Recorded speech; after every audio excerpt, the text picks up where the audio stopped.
एक बार अपने मुन्ना से मिलना चाहता हूँ।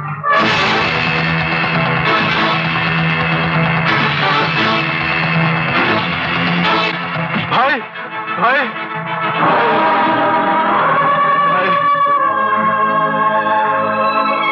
नहीं भाई, नहीं भाई, नहीं भाई,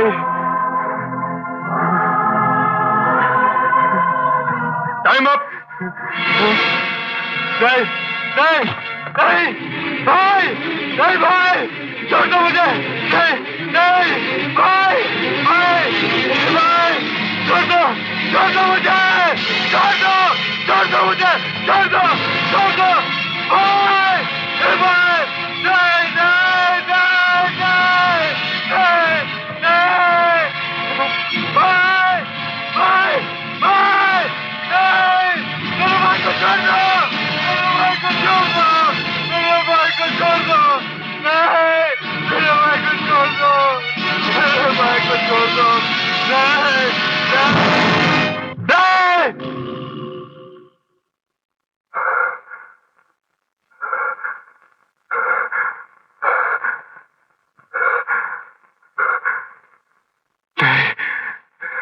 नहीं नहीं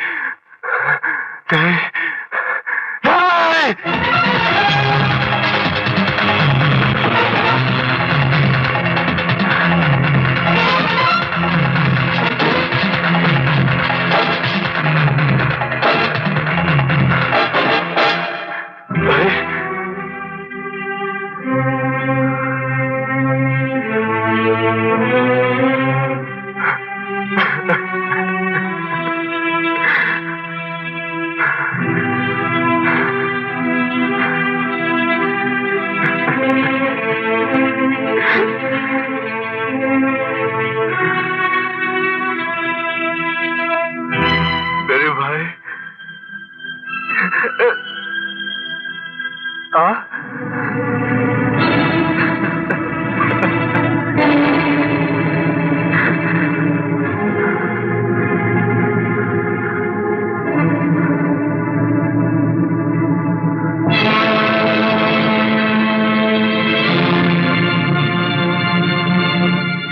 मैंने तेरी आंखों में शोले भरे थे मुन्ना, इस यकीन के साथ कि सबको क्रोध से जला डालेगा।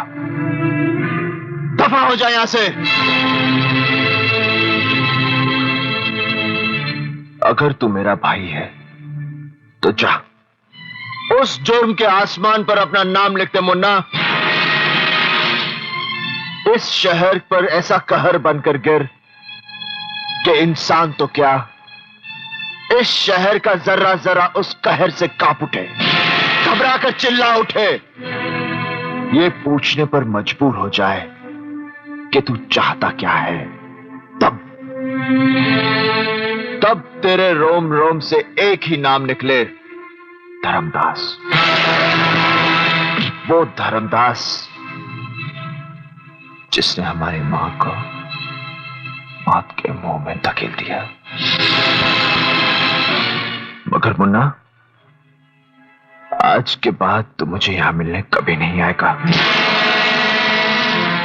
मैं नहीं चाहता कि मेरा प्यार तेरे रास्ते के बीच दीवार बने।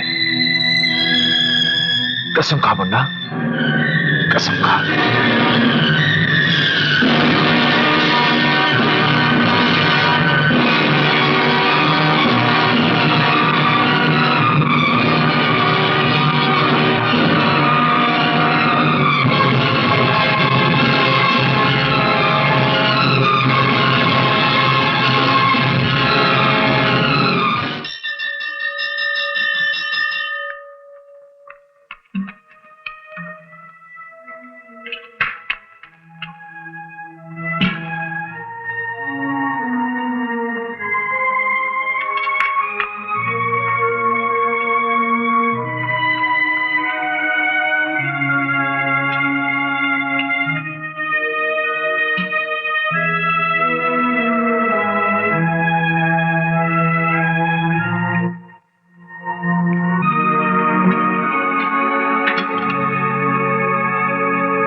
ऐसा नहीं करते बेटे, खाने की इज्जत करते हैं।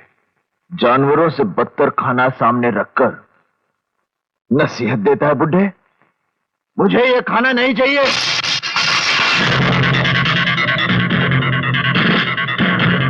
इसे माफ कर दीजिए जेलर साहब, अभी अभी नया है, यहाँ के कायदे कानून नहीं जानता।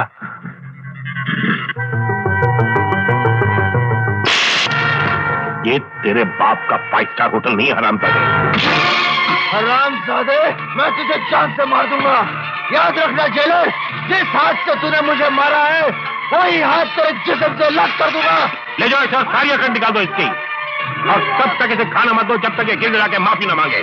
अरे मैं भूखा मर जाऊंगा लेकिन तेरे सामने हाथ नहीं छोड़ूंगा। जा घर जा, अपनी मौत का इंतजार कर। कोई इसे खाना नहीं देगा, बहुत हैवान ठीक किया हमने।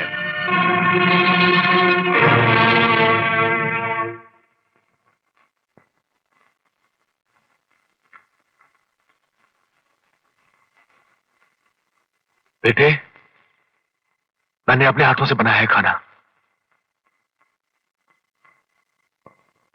मैं जानता हूं कि जेल में खाना अच्छा नहीं मिलता, लेकिन अरे मुझे खाना नहीं चाहिए। जेलर ने सुन लिया तो मेरे लिए बड़ी मुश्किल हो जाएगी।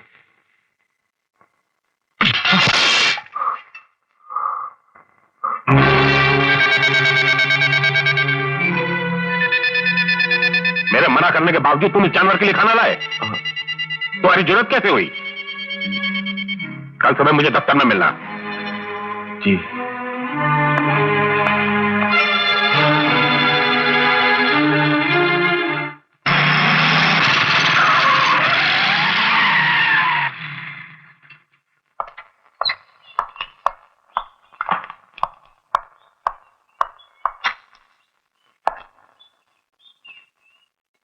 क्या हाल है असलम खान? बिल्कुल ठीक सर।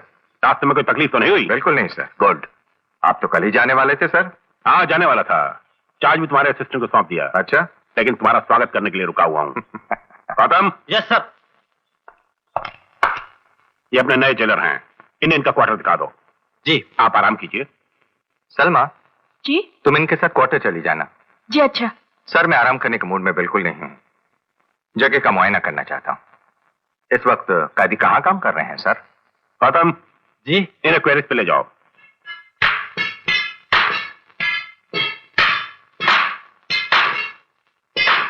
ओ यार, मैं तो कल सुनिया सी बाबे दी सजा माफ हो गई। ये कल तो जान वाला सी, क्यों होया? अब नहीं होगा। इस साले को रोटी देने गया था जेलर के हुक्म के बगैर। जेलर ने सजा बढ़ा दी, वार्डन से हटाकर पत्थर तुड़वाने भेज दिया।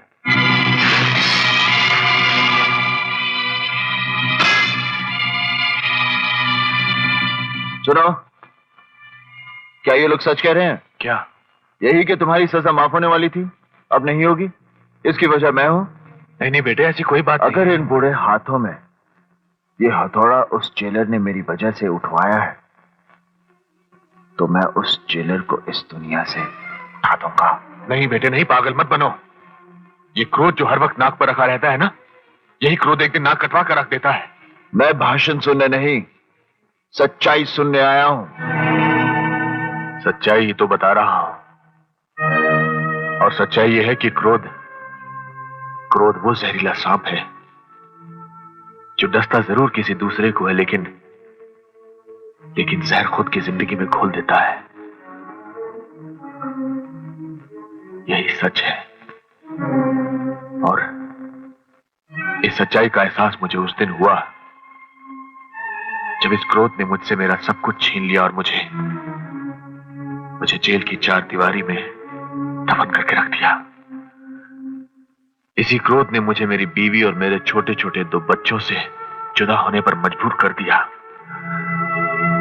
मेरे बच्चे तुम्हारी तरह अब तक जवान हो गए होंगे। जेलर साहब आ रहे हैं। ब्लास्ट नहीं करना, जेलर साहब आ रहे हैं।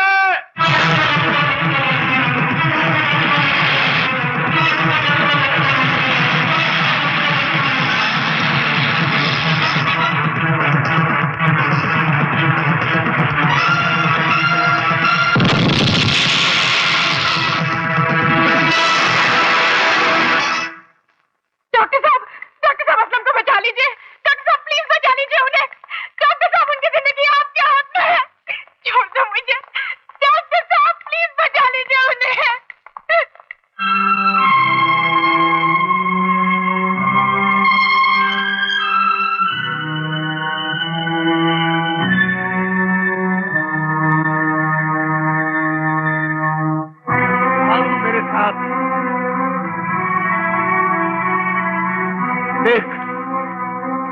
बेरहम देख, यही है वो गाय जो तुझ जैसे कसाई के क्रोध का शिकार हुई है। भगवान न करे अगर इसका पति मर गया तो ये बेचारी इतनी छोटी सी उम्र में विधवा होकर जीते जी मर जाएगी और इसका कसूरवार होगा तू और तेरा पागलपन।